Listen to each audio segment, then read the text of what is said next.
Hi எல்லோரும் எப்படி இருக்கீங்க?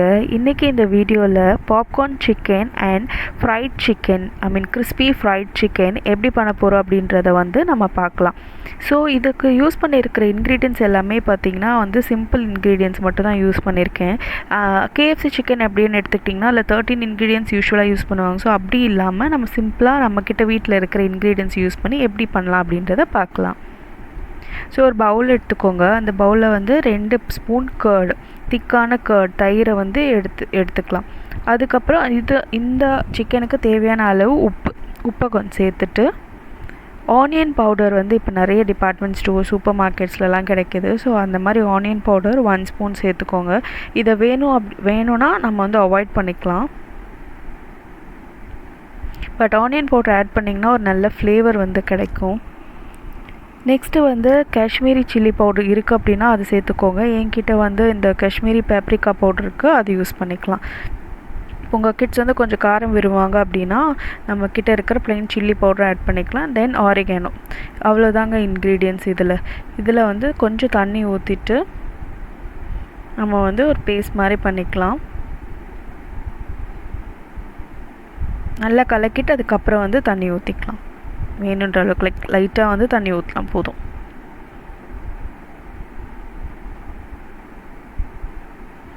இன்றைக்கி நான் ப்ரெஸ் பீஸை கொஞ்சம் ஒரு ப்ரெஸ் பீஸ் வாங்கிட்டு அதில் பாதியை பாப்கார்ன் சிக்கனுக்காக குட்டி குட்டியாக கட் பண்ணியிருக்கேன். And rest of the piece ஒரு 3 பீஸ் பெரிய பீஸாக வச்சுருக்கேன். அந்த பீசஸ் எல்லாத்தையும் இதில் ஆட் பண்ணிக்கலாம். இப்போ நான் பெரிய பீசஸை மட்டும் எடுத்து நல்லா மிக்ஸ் பண்ணிக்கிறேன். அந்த மசாலா எல்லாமே சிக்கனில் கோட்டுற மாதிரி மிக்ஸ் பண்ணிக்கலாம். நெக்ஸ்ட்டு இந்த மாதிரி ப்ரெஸ் பீஸை குட்டி குட்டியாக பாப்கார்ன் சிக்கனுக்காக கட் பண்ணி வச்சுருக்கேன். ஸோ அந்த சிக்கனையும் இதிலேயே போட்டு மிக்ஸ் பண்ணி வச்சுக்கலாம். ஸோ சிக்கனை கொஞ்சம் நேரம் அந்த மசாலாவில் அப்படியே மசாஜ் பண்ணுற மாதிரி பண்ணுங்கள். அப்போ தான் எல்லா மசாலாவும் ஈவனாக கோட் ஆகும். ஸோ சிக்கனை இந்த மாதிரி பெரட்டி வச்சுட்டு இதை ஃப்ரிட்ஜில் ஒரு 30 to 40 minutes ரெஸ்ட் பண்ணிக்கலாம். இப்போ இதுக்கு தேவையான try ingredients: maida, cornflour, chilli powder and salt. Maida and cornflour 1:2 ரேஷியோவில் எடுத்துக்கலாம். லைக் 1 பங்கு மைதா எடுத்திங்கன்னா 2 பங்கு கார்ன்ஃப்ளவர் எடுத்துக்கலாம். அதில் சால்ட்டு ஆட் பண்ணி நல்லா மிக்ஸ் பண்ணிக்கலாம். ஸோ சிக்கனை ஆயிலில் போட்டிருக்கு முன்னாடி இந்த பவுடர் மிக்சரில் கோட் பண்ணிவிட்டு அதுக்கப்புறம் போட்டோன்னா தான் நமக்கு கிறிஸ்பி லேயர் ஃபார்ம் ஆகும். ஸோ இது பண்ணிகிட்ருக்கிற நேரத்தில் நம்ம என்ன பண்ணலான்னா ஆயிலை ஹீட் பண்ண வச்சுக்கலாம். ஸோ ஆயில் ஹீட் ஆகிட்ருக்க நேரத்தில் நான் இப்போ சிக்கனை ஃப்ரிட்ஜில் எடுத்துட்டு ஃபர்ஸ்ட் பாப்கார்ன் சிக்கனுக்காக நம்ம ரெடி பண்ணிக்கலாம். ஸோ இந்த மாதிரி குட்டி குட்டி பீசஸ் எடுத்து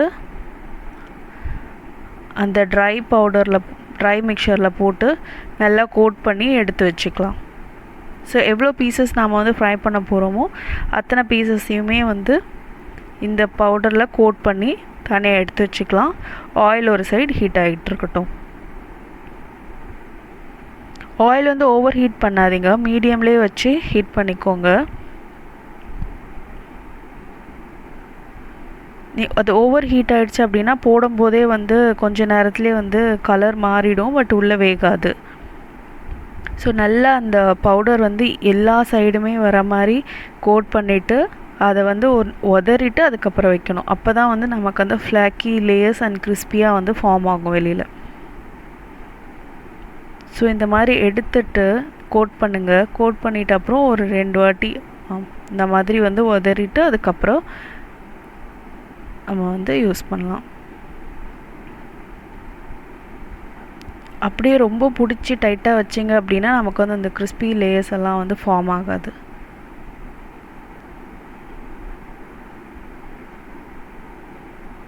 ஸோ எத்தனை பேட்ச் போட போகிறீங்களோ ஒவ்வொரு பேட்சுமே இந்த சேம் ப்ராசஸ் ஃபாலோ பண்ணிக்கலாம்.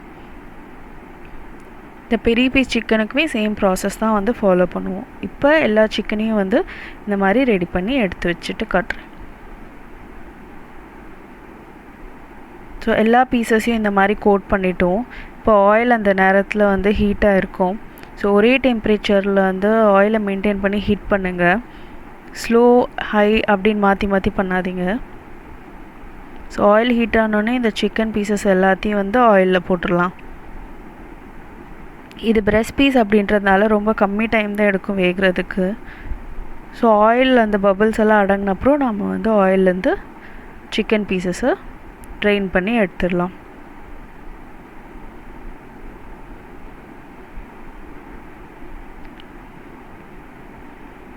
இந்த ஃப்ரைட் சிக்கன் வந்து கிட்ஸுக்கு வந்து ரொம்ப பிடிக்கும். ஸோ எங்கள் வீட்டில் இருக்கிற கிட்ஸுக்குமே வந்து இந்த டைப் ஆஃப் ஃப்ரை பண்ணோம் அப்படின்னா வந்து ரொம்ப விரும்பி சாப்பிடுவாங்க. இன்னும் வேணும் அப்படின்ற அளவுக்கு கேட்டு சாப்பிடுவாங்க. ஸோ கண்டிப்பாக இந்த சிக்கனை வந்து ட்ரை பண்ணுங்கள். ஸோ இந்த சிக்கன் வெந்து எடுத்த அப்புறம் ஷாப்ஸில் வந்து யூஸ்வலாக இப்போல்லாம் வந்து பெரி அண்ட் பிரி பிரி அப்படின்ற ஒரு பவுடர் வந்து கிடைக்கிது. ஸோ அது ஒரு நல்ல ஃப்ளேவர்டு பவுடர். ஸோ இது வந்து வெந்து எடுத்ததுக்கப்புறம் அந்த பவுடர் மேலே வந்து ஸ்ப்ரிங்கிள் பண்ணிவிட்டு யூஸ் பண்ணோம் அப்படின்னா வந்து நம்ம KFCல கொடுக்குற அந்த டேஸ்ட் வந்து நமக்கு கிடைக்கும். ஸோ பார்த்திங்கன்னா வெளியில் வந்து நல்ல கிறிஸ்பியான லேயர் ஃபார்ம் ஆகிருக்கும். உள்ளே வந்து சிக்கன் வந்து நல்ல ஜூஸியாக சாஃப்டாக இருக்கும்.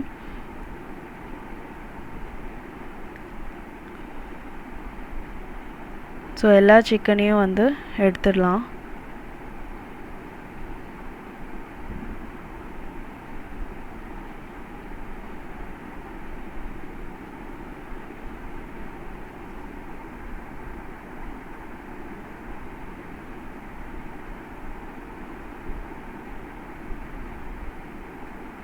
இதோட டேஸ்ட் வந்து ரொம்ப நல்லா இருந்தது.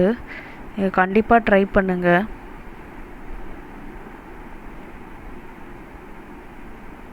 ஸோ நான் வந்து இந்த பிரி பவுடர் அதை தான் வந்து யூஸ் பண்ணியிருக்கேன் இன்றைக்கி.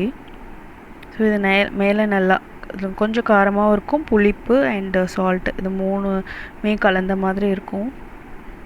இது வந்து எக்ஸ்ட்ரா டேஸ்ட் வந்து கொடுக்கும் நம்மளோட சிக்கனுக்கு. இது கொஞ்சம் நேரம் வந்து ஆறுனா இன்னும் நல்லா கிறிஸ்பி ஆகிடும். ஸோ வெயிட் பண்ணிவிட்டு இதை நாம் வந்து பிளேட் பண்ணிக்கலாம். நான் இன்றைக்கி டொமேட்டோ சாஸ் யூஸ் பண்ணியிருக்கேன்.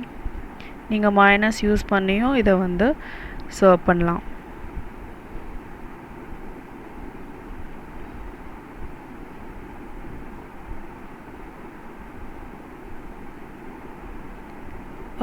இந்த சேனலை வந்து சப்ஸ்கிரைப் பண்ணாமல் இருக்கீங்க அப்படின்னா கண்டிப்பாக சப்ஸ்கிரைப் பண்ணிக்கோங்க.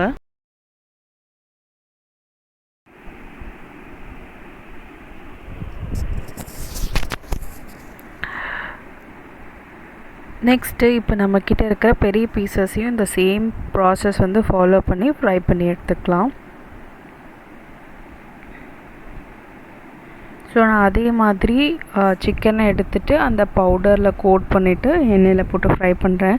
ஸோ போட்ட உடனே டக்குன்னு திருப்பி போடாதீங்க. கொஞ்ச நேரம் கழித்து வந்து அதை வந்து திருப்பி போடலாம். அப்போ தான் வந்து கீழே இருக்கிற லேயர் வந்து கொஞ்சம் கிறிஸ்பியாக ஆகும். அதுக்கப்புறம் நீங்கள் வந்து திருப்பி போட்டிங்கன்னா கரெக்டாக இருக்கும்.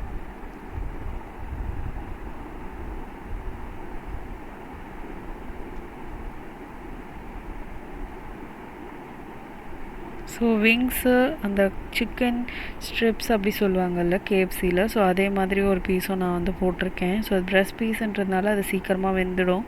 ஸோ அதை நீங்கள் பார்த்து எடுத்துருங்க. ஸோ இந்த வீடியோ உங்களுக்கு பிடிச்சிருக்கு அப்படின்னா லைக் பண்ணுங்கள், ஷேர் பண்ணுங்கள் அண்ட் சப்ஸ்கிரைப் பண்ணுங்கள். பாய்.